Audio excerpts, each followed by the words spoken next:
Hey guys, welcome to another episode of the Halo Forge Epidemic. I'm PsychoDuck and I'm here with a pretty special announcement. In the past, our channel has focused on featuring infection maps, minigame maps, and invasion maps. However, we are now starting to feature competitive maps as well. The first competitive map we're looking at is this one, Metropolis by MockNizzle008.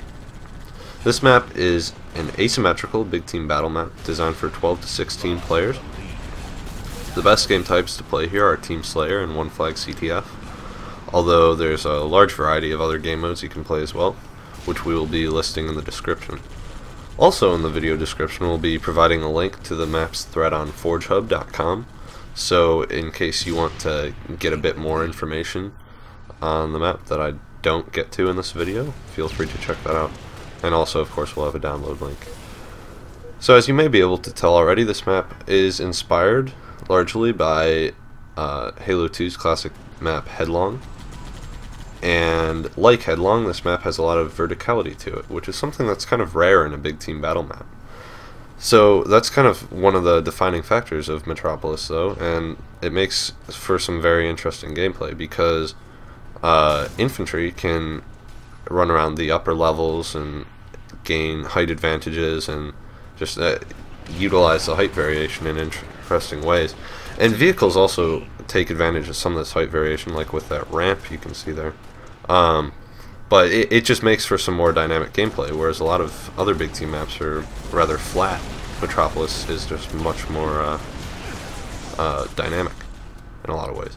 So, speaking of vehicles, there are 2 Warthogs, like the one I just destroyed there, 2 Wraiths, 2 Ghosts, and 2 Mongooses. I believe Bevins decided it was Mongooses back in the Armor Lockers video.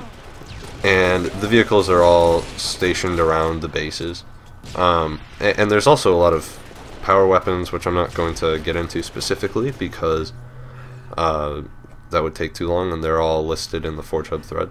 But the power weapons and vehicles and verticality of the map all just go hand in hand to create a really well balanced experience. And one of the axioms of big team battle maps is the balance between infantry and vehicles, not making vehicles overpowering, but at the same time not making it so that infantry can just instantly destroy the vehicles. And the combination of the height variation and the weapons available on the map just balances infantry and vehicles out really well, and also just allows you to have some, great vehicle gameplay, great infantry gameplay, and then when it's all mixed together it's just really fun, really unique experience.